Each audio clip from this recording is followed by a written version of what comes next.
From a viral pilot to one of the most anticipated adult animated series in years, Hazbin Hotel looked like it was going to be one hell of a show. Fans were hype, expectations were sky high, and the internet was buzzing with excitement. But when the day finally came and season 1 premiered on Prime Video, something felt a little off. Maybe it was the pacing, maybe it was the writing, maybe it was the tone of the show, or maybe fans just hyped it up a little too much. Okay, let's be honest, it was a little bit of everything, but we're gonna get there. Look, I went into season 1 of Hazbin wanting to like it, and if I'm being honest, I did like it for the most part. I would go as far as to say that I'm a fan of the series and have been patiently waiting for season 2 to release. But as someone who likes this show, I would be lying to you if I didn't say that I find certain elements of season 1 really frustrating, especially when it feels like it has everything going for it to be a good show and only falls short due to poor execution. So since it's been a little over a year since season 1 first aired, I wanted to go over some of my biggest gripes with this season and what I think ultimately hindered this show from being the best way that it could have been.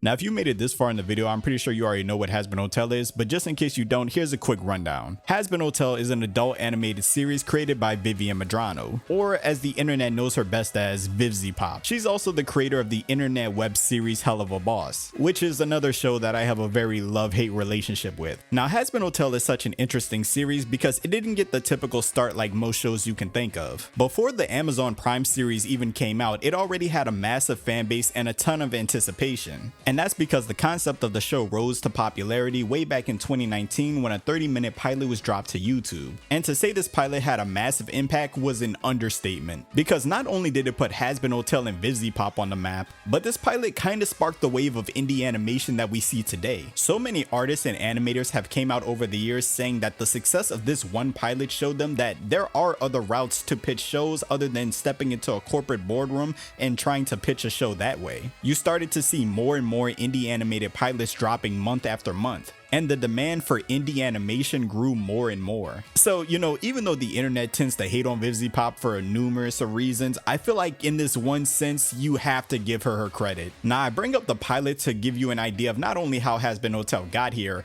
but also what it's about. The basic premise of the pilot is that it revolves around a girl named Charlie who is the princess of hell. Because of overpopulation, because I guess hell is just way too crowded, every year there's something called an extermination where basically angels come down to hell and just start killing people to make space for more people in hell. Charlie, being the princess of hell and born and raised there, finds it very sad when her people are slaughtered to death. So she has the brilliant idea to make a rehab hotel but for sinners, with the basic idea being that once the sinners are rehabilitated at the hotel, they'll get sent to heaven, or at least that's what they're hoping. Really a simple and easy to follow premise, and if I'm being honest, I was hooked when I first watched this back in 2020. I thought the concept was cool, I thought the dialogue was interesting, and I could really see this being a cool week-to-week episodic show where Charlie and the gang comes in, they take a new sinner every episode and basically rehabilitate them. Or, you know, that would be the case if that's what we actually got, because the show is completely different. A lot of people, and when I say a lot, I mean most people that I talked to about what they thought this show was going to be like,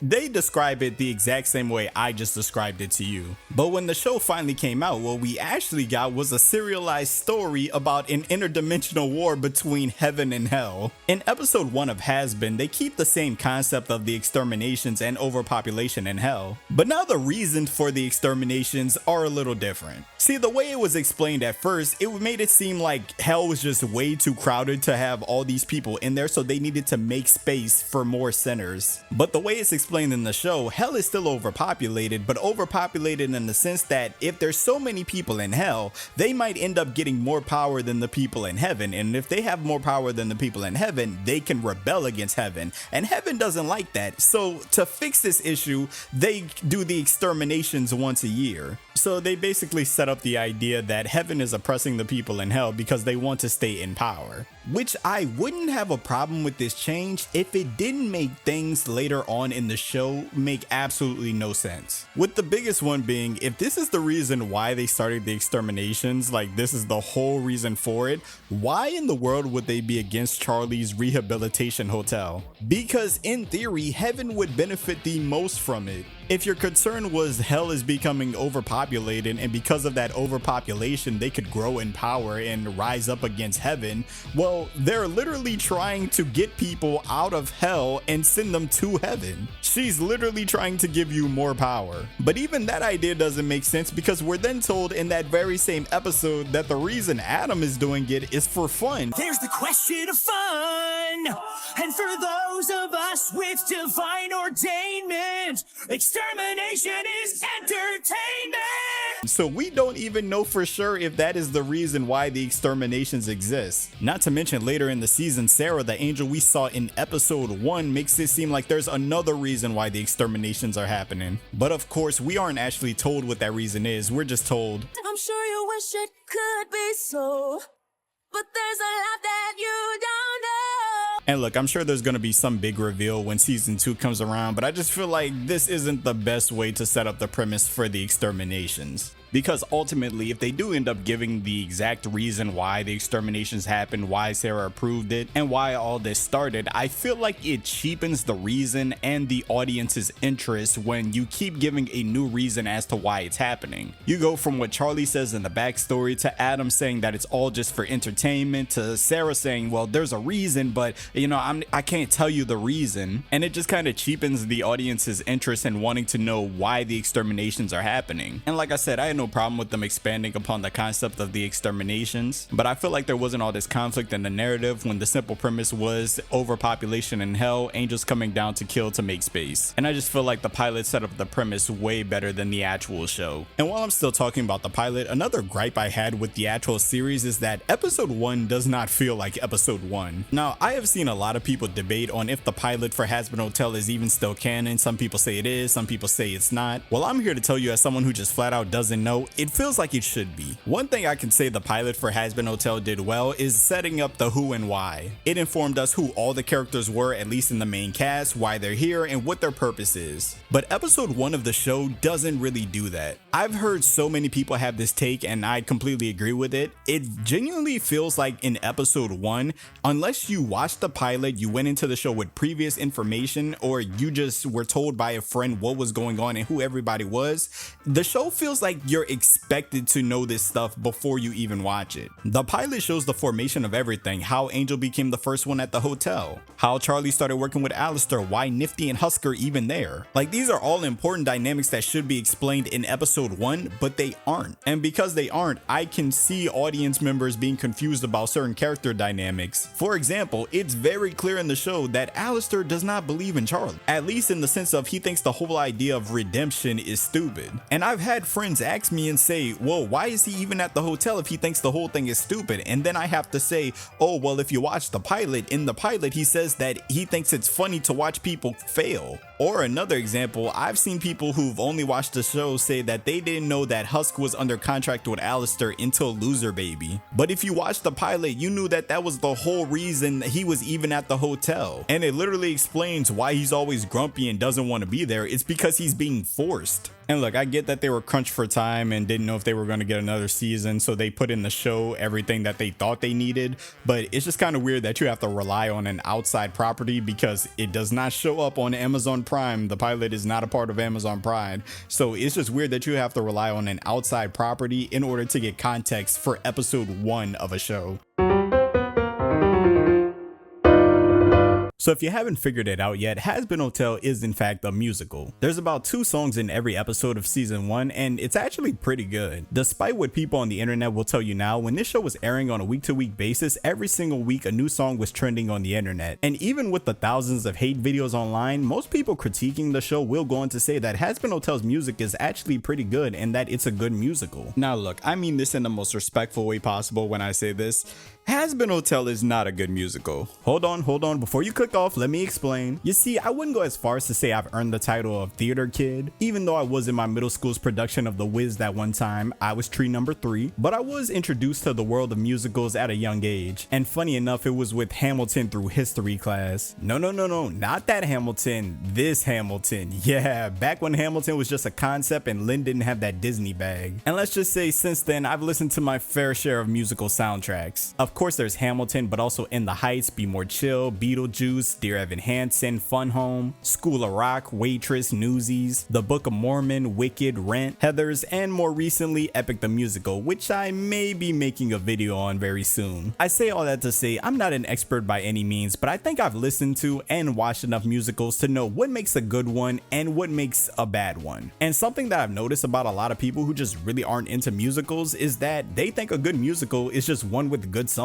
And is that important? Absolutely, but that's not the final cut. Because what a lot of people don't realize is that the songs in a musical aren't just supposed to sound good, they're also supposed to expand upon the story. They're supposed to expand on elements that have already been introduced or introduce new elements to the story. And when it comes to Hazbin Hotel, it just doesn't do that well. Like, yes, the songs sound great, at least in my opinion, but there are songs in this show that just don't hit because they just missed the mark, and songs that when you listen to the lyrics and add the context of the show make absolutely no sense from a narrative perspective. One song off the top of my head that is a terrible offender of this is Out for Love. Now it hurts my heart to have to say this because this is my favorite song from season 1. Camilla's voice actress just has such a crazy singing voice and it's just an overall banger of a song. But when I took away the sound element and looked at what this song is trying to say, the message and the lyrics, this song makes absolutely no sense. The basic setup for this song is that Vaggie is sent out to get Camilla to teach her how to kill executioner angels. And in the process of teaching Vaggie, Camilla tells Vaggie that the only way they'll be successful in defeating the angels in the extermination is by fighting with a purpose, that purpose being love. In other words, Vaggie's love for Charlie. Now don't get me wrong, I understand the purpose for this song. I think it could have been a really well executed moment. Too bad this song goes against everything that we have been shown so far in the show. Let's start off with the obvious reason as to why this song doesn't work. The idea that in this moment Vaggie learned that her true motivation for fighting was her love for Charlie is insane. I have said it over and over again since Hazbin Hotel first aired. I have always believed that Vaggie had the potential to be one of the most interesting characters in the entire show. But every single good aspect of Vaggie's character was made to revolve around Charlie and how much she loves Charlie. If I could sum up Vaggie's character throughout all of season 1 in one sentence, it would be I love my girlfriend, because she has nothing else going on. If she is not tied to Charlie in some way, shape, or form, we learn absolutely nothing about her throughout all of season 1. We rarely, if ever, see her interact with any other characters at the hotel if Charlie isn't present with her, and the only time we ever see her doing anything is when she's doing something for Charlie. Vaggie's feelings about Charlie might be one of the most codependent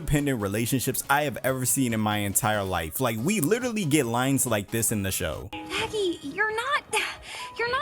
If I can't help you, what's the point of me? I say all this to say, if there's one thing that we know about Vaggie throughout all of season 1 is that she loves Charlie. So having a song where Camilla is telling Vaggie that she needs to fight not out of anger but for love for Charlie makes no sense to me. Especially since Vaggie isn't even really portrayed as an angry character in the actual show. Like in the pilot, I could kind of give you that. She was a lot more aggressive, a lot more grumpier. I think she growled at Alistister at one point in the pilot. But in the actual show, she's portrayed more as just annoyed and grumpy, and hell, I'd probably be the same way if I was working at the Hazbin Hotel. For example, when Camilla sings, "I know you're thirsting for vengeance, Vaggie, you're out for blood," it doesn't make sense because we are never given any moments where Vaggie's just this rageful character seeking vengeance on the angels. Even when she's in literal heaven standing across from the people who literally betrayed her and took one of her eyes, she's just kind of annoyed. Like, there's never a sense of real anger. And like I said, it annoys me because this song is such a banger, and it honestly could have worked so well if they would have just characterized Vaggie a different way throughout the season. For example, Vaggie should have been portrayed closer to her pilot version, a lot more aggressive, a lot angrier. I think this would have made her backstory hit a lot harder because it would have gave justification as to why she's so angry, knowing that she was betrayed and then left to die. But also Camilla singing to Vaggie about how she's this rageful character and needs to change would make a lot more sense. I also think, and this might be a hot take, I don't think Vaggie should have been Charlie's girlfriend, at least in the beginning of the series. I think the seed should have been planted throughout the episodes that Vaggie liked Charlie, but I think it should have been done done in a way where Vaggie was reluctant to get with Charlie because number one, she was betrayed by the angels, the only people she would have trusted at the time, but also the fact that she may not be able to deal with these new emotions. And by the time we get to Out for Love, a flip would switch for Vaggie where she realizes that, hey, everything she's doing isn't actually because of anger, because she wants to seek revenge on the angels. It's because she actually does love Charlie, and it would make her getting her wings in this moment make a whole lot more sense. It would also make the More Than Anything reprise version hit a lot harder and not feel like they were just trying to hit that 2-song meta. Now I know some people aren't gonna like what I'm about to say next because I know this is a popular song. It might be the most popular song on the soundtrack, but the next song that I feel like just doesn't really hit the mark when it comes to a narrative perspective is Loser Baby. Look, I know Loser Baby is a great song. Even though it isn't my personal favorite, I think objectively it's the best song from the Hazbin playlist. But if you take away just how the song sounds and you look at the song, you look at the lyrics and you analyze what the purpose of the song is and what it's trying to do, I feel like it just doesn't hit the mark. To keep it brief for right now, in the episode where Loser Baby is sung, we basically learn about Angel's contract with Valentino. We learn that he sold his soul to Val, and because of that, he's forced to do things that he doesn't want to do. And it all culminates with Angel basically talking about how much he hates his life, and he starts to have a breakdown. That's when Husk comes in and he starts singing Loser Baby. Now it's clear that this song has two purposes in this episode. One, to get out the message that, hey, everyone has problems, you're not alone, but also it's a way for Husk and Angel to relate with one another. The thing is though, I feel like this song isn't good at that, specifically when you look at the lyrics and also the circumstances and context that go around this song and the episode as a whole.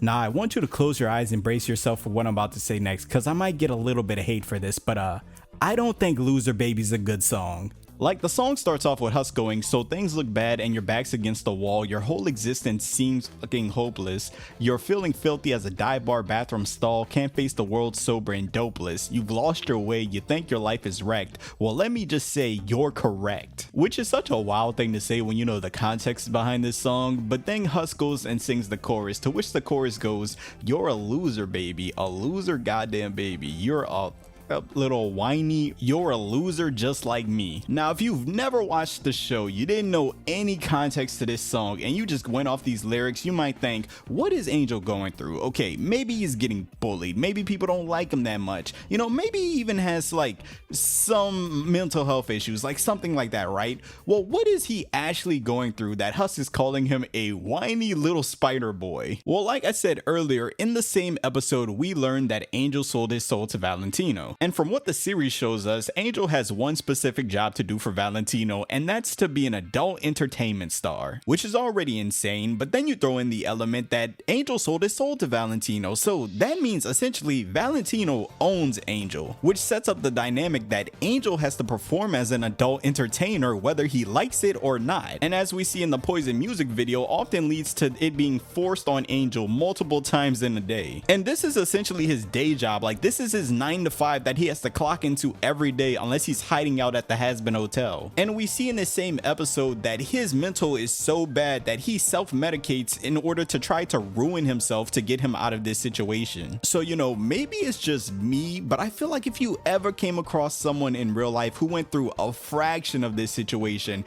you would never try to make them feel better by saying that they're a whiny little and that they're a loser just like you, which is another element of this song that I also found to be really strange to me, because yes, I like the dynamic between Husk and Angel. Like, I actually did not like their dynamic in the beginning of the season, but by the end they were actually one of my favorite duos. But the way this song tries to make them relate to one another is kind of crazy to me, because the way the song frames it, you would think that they're going through the exact same situation and Husk could just truly understand Angel's point of view. And they're just not. Like, it's not even comparable. Like, yes, we learn in this episode that Husk sold his soul to Alistister, and he essentially has to do what Alistister says, so he's similar to Angel in that sense. But they live two completely different realities, at least from what the show shows us. The show doesn't really tell us the reason why Angel sold his soul to Valentino, so I can't really say if it was a justified reason or if it was not, so can't really go off of that. But from what the show tells us about Husk was gambling, and he just became so in debt and gambling that he tried to gamble his soul. which, you know, not to be insensitive, but if you're gambling and you just gamble your soul and you lose, that's kind of your fault. But even putting that aside, even though Alistair technically owns Husk and he demeaned him in that one scene, we never really see Alistair doing anything crazy to Husk. Our first introduction to Husk that we saw in the pilot, he was still living his life gambling until Alistair summoned him. And then when he gets him to work at the hotel, he's just like, yo, I need you to be the bartender at this hotel. You get free alcohol. Can you do that? Like, literally, except for that one scene where Husk and Alistair were going at it,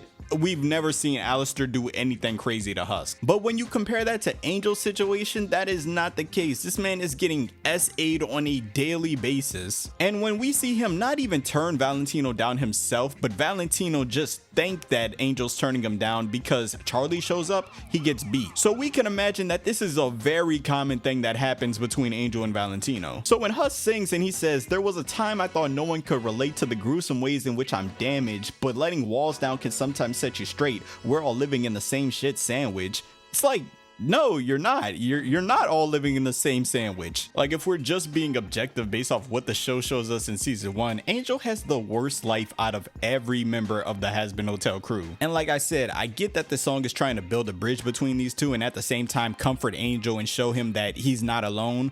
But I just feel like it's so weird the way that they frame it with the words and how they try to get that message across. Especially when nothing about Angel's situation changes after this song is sung to him. Is he objectively happier? Yes. But you mean to tell me he was just sung to and told, hey, it ain't that deep. We all go through something and we're here for you. And all of a sudden now he's just cool with the position that he's in. And this isn't even me trying to push for a narrative. Like, the show literally uses his situation as a joke after this episode. What happened to you? It's who happened to me. And the answer is everyone. Twice. Val had me working 16 hours straight on a fucking whim. Like I said, I love Loser Baby from a listening perspective. It's a beautiful sounding song. It's really weird when you look into the context of it and look at the lyrics. Now, there are a couple other songs in season 1 that fall along the lines of not really being effective in what they're trying to do or not really making sense to the plot. But the final one I want to talk about is Hell's Greatest Dad. Now, I've come to learn that this is actually a very split song amongst the fandom. Some people love how it sounds, some people absolutely hate it. Personally, I think it's a really fun song and I like the whole dynamic between Alistair and Lucifer fighting with each other. But my problem with the song actually comes with how they use Alistair to fight with Lucifer. Because once again, this is a situation where the lyrics in the song don't make sense with what the show has shown us so far. The basic setup for the song is that Lucifer kind of notices that Charlie's hotel isn't really top notch. It's not really running to the best of its ability and she's struggling running it. Him not really knowing how to connect with his daughter essentially leads to him trying to buy her love by not only flexing his power, but also letting her know that he can make the hotel better than what it already is. Which leads to Alistair stepping in to essentially downplay Lucifer in front of Charlie. Now, I want to make this very clear. Alistair doing this makes perfect sense. It's clear from everything that we've been shown in season 1, Alistair has his own ulterior motives. And he wants Charlie on his side because he sees how powerful of an asset Charlie can be to him. So Alistair stepping in to block Lucifer to essentially protect his asset makes perfect sense. The problem is what the song tries to use and has Alistair say in order to do this. Alistair's first verse goes, who's been here since day one, who's been faithful as a nun, makes you chuckle with an old-timey pun, your executive producer, I'm your guy, your day-to-day, your chum, your steadfast hotelier, to which his next verse goes, I'm truly honored that we built such a bond, you're like the child that I wish that I had, I care for you just like a daughter I spawned, it's a little funny, you could almost call me dad. Now look, has Alistair been at the hotel essentially since day one? Yeah, so he's not lying in that sense, but the way he's trying to frame it as if he's always been a day one supporter of Charlie is insane. Within the first 2 minutes of meeting Alistair for the first time, he straight up tells Charlie to her face that he does not believe in anything that she's doing. So, does this mean that you think it's possible to rehabilitate a demon? Of course not! That's wacky nonsense! Redemption, oh, the non-existent humanity! No. I don't think there's anything left that could save such loathsome sinners. The chance given was the life they lived before. The punishment is this!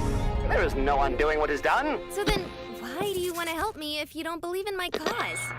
Consider it an investment in ongoing entertainment for myself. I want to watch the scum of the world struggle to climb up the hill of betterment, only to repeatedly trip and tumble down to the fiery It's a failure. And even if you're one of those people who are like, well, that's the pilot, it's not the actual show, the pilot isn't canon, in the very first introduction of Alistair in the show, he makes a video for Charlie where he's supposed to promote the hotel, and he makes it seem like the dumbest thing ever. Vaggie literally calls him out for making the hotel look like a joke. And even the way the verse frames it as if Alistair does a lot of stuff for Charlie is crazy. To the best of our knowledge, if you are including the pilot, Alistair fixed up the hotel a little bit and gave Charlie her staff. If we go off of the stuff in the actual show, Alistair rarely does anything to help Charlie. When he was asked to make that video to advertise the hotel, he literally would not do a good job with it until Vaggie made a deal with him that if he helped them make a video, that they could never ask him to touch a video camera again. The only reason Alistair helped Charlie and introduced her to Rosie is because Charlie agreed to make a deal with him where she would owe him a favor later on. So the framing that not only is he a friend to her, but that he helps her and that he thinks of her as a daughter is insane. And it's not insane because Alistair is saying it, because obviously Alistair would try to manipulate Charlie. What's crazy is that Charlie goes along with it in the song. While Alistair is saying all this stuff that is just blatantly incorrect, Charlie is just sitting there eating it up, being like, oh my god, Alistair, that's so sweet. You really feel this way? And that's what makes this song so weird to me, because it goes against everything that Charlie has experienced with Alistair so far in the show. Now, I gave this opinion on TikTok a couple weeks ago, and there were some people trying to defend this song saying, well, oh, Charlie would believe this because she's naive and Alistair's manipulating her. But let me tell you why that just doesn't make sense. Is Charlie naive in the sense that she tries to see the best in everyone? Absolutely. But I don't know why people, when it comes to animated shows or just media in general, equate naive characters to being literally stupid. Because it's not like Alistair's pretending to believe in Charlie while she's around, and then when she goes away, he just says that he thinks it's the stupidest thing ever, and then he comes and say this in this song. He's literally telling her to her face, I don't think what you're doing makes any sense. I think it's stupid and I don't believe in it. And on top of that, he's flat out saying, I'm only helping you because I find this amusing and I feel like I'm going to get some benefit out of this later on. So in order for you to believe that Charlie is so naive, so gullible that Alistair can just manipulate her by blatantly telling her to her face that he doesn't believe in her, and then come around in Hell's Greatest Dad and basically say that I've always thought of you as a daughter and you know, I've always been here to help you. The only way you can say that you believe that is if you think Charlie is just the dumbest character in the entire show, like literally stupid. Which I don't know how you can believe that, because Charlie herself has acknowledged in the past that Alistair is full of it and sketchy.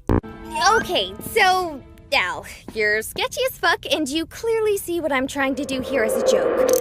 But I don't. Literally the only reason Charlie made a deal with Alistair later in the season was because she was desperate in a corner and she didn't know any other way for her friends to survive the extermination. And that's why I just cannot understand the people who try to justify why Charlie was acting the way she was acting in Hell's Greatest Dad. Because yes, like I said, she's naive. She's not stupid. Charlie was naive when she met with Adam, thinking he was going to be a good guy that listened to her ideas. She realized really quickly he wasn't a good guy. When she went to go see Angel and met Valentino, she was real naive, thinking that Valentino was a good guy. The second she realized that Valentino wasn't, she almost fought him to protect Angel. The moment she met Alistair, she knew he was sketchy, and that's not me saying that Charlie doesn't like Alistair. I'm pretty sure she views him as a friend because Charlie's really friendly, but she knows what Alistair is. So you can say she's naive, you can say she's gullible, you can say daddy issues and all this other stuff, but it is very weird to me when Charlie, who is very aware when she finds out people's true natures, it is very weird to me that she would then in this song just forget all that and believe anything coming out of Alistair's mouth when it is all a blatant lie. Lies that she would know immediately just aren't true. Especially when literally after this episode, this is what Charlie says out of her own mouth about how Alistair acts towards her and the rest of the people in the hotel. Oh, you, Alistair. All you do is stand there smiling while you watch us struggle and fail. I don't know how you can enjoy all this suffering so much. Ultimately, though, I think Hazbin Hotel has amazing music. Like when I tell you, when this show was airing on a week-to-week basis, every single week when a new song was being downloaded to the official playlist, I was downloading that song and I had it on repeat. There's legitimately only 2 songs from this series that I don't like, and it's not even that they're bad songs. I just don't think they compare to the rest of the songs on the playlist. So I want to be clear, every time in this video where I've said, oh, I don't think this song is a good song or I don't think that song is a good song, song, I mean from a pure story standpoint, because all of these songs are amazing to listen to. But like I said, a good musical isn't just good songs, because there are so many bad musicals with amazing songs. In order for Hazbin to be a good musical, the music must connect with the story. We can't have characters acting one way in a song, but then acting completely different in the regular narrative, and then continuing that over into the next song and just completely messing up the plot. If we're handling a serious issue like essay and abuse in the case of Loser Baby, it can be lighthearted, it can be done in a way to make you feel better, but it also has to be done in a way that makes sense, because there's no way you could tell me that you would take the logic from Loser Baby and apply it to someone in real life and they would go, huh, yeah, that really makes me feel better in this situation.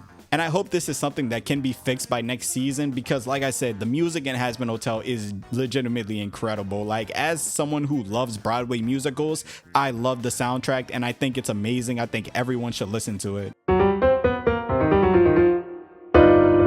Okay, so there's one last point I want to talk about, and I'm gonna make this one really quick because this video is getting long, but I feel like Hazbin Hotel had a very bad tone issue in season 1, which kind of led to certain storylines and characters feeling unfulfilling in the end because of this tone issue. The first and most popular one that I've seen a lot of people criticize is the SA storyline with Angel. This is one that's kind of weird to me because of how they chose to go about it in the aftermath of the episode, and I kind of touched on it a little bit earlier. Throughout the episode where we find out about Angel's contract with Valentino and how he is being SA'd, it is portrayed as something very serious and, you know, very important, which it is. It is a very bad thing. And even though I did criticize Loser Baby as a song, I do think this show was making a genuine attempt to try to highlight the harm of SA. But like I said earlier, after Loser Baby, nothing really changed about Angel's situation. Like, is he in a better headspace? Yes, but he's still in the exact same situation. So when referring to his situation going forward, since it's the exact same situation, I would think that they would hold it to the exact same seriousness that they held in that episode. But the next time Angel talks about his job with Valentino, he makes it sound like it's the most normal thing ever, and the soundtrack in the background is making it sound like this is some type of sitcom thing going on, which I find really weird because it's the exact same situation, but a couple episodes ago it was framed in a horrific light,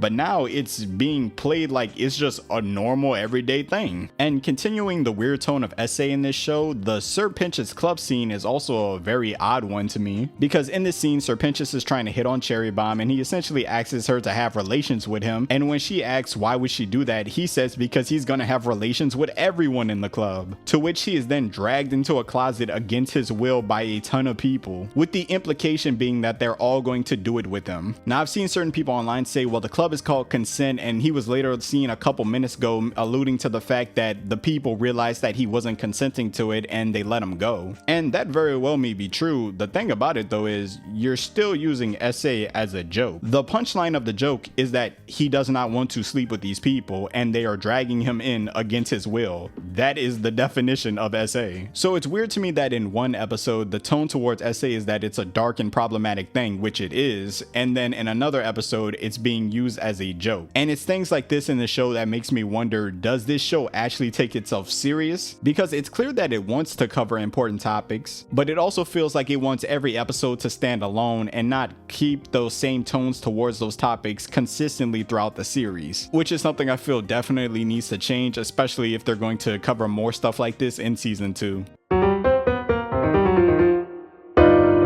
In the end, Hazbin Hotel is a really interesting show to me because, like I said, I, for the most part, enjoyed season 1. There are very few shows nowadays that can make me interested in an entirely new cast of characters and get me excited for a potential season 2. I thought the animation was great for the most part, I loved the music, and I even loved certain character dynamics. But there's also so many times where I look at things in this show and go, huh, who wrote this? But I don't think Hazbin is a bad show. I think it's a good show hidden behind a poorly written one, if that makes sense. I don't think anything wrong with the series is anything that they can't be fixed or that they've written themselves into a hole where it's going to be downhill from here. Plus, they were approved for 4 seasons, and I feel like Amazon Prime's giving them priority with the success that season 1 got. So hopefully they'll be able to use that leverage now and actually give this product the best that it can be. Season 2 should be coming out soon, and I would love to cover that episode by episode, so we'll see what happens. Also, if y'all could do me a favor, go support this artist Zero Doodles on Instagram and YouTube. She's crazy talented and put up this amazing animation a little while ago that I think a lot of you would like. I'm gonna link her in the description so you can check out her stuff. But yeah, I don't really know how else to end this video. If you made it to the end, make sure to like, comment, subscribe, and until then, it's been your boy Corin, and I'm off this.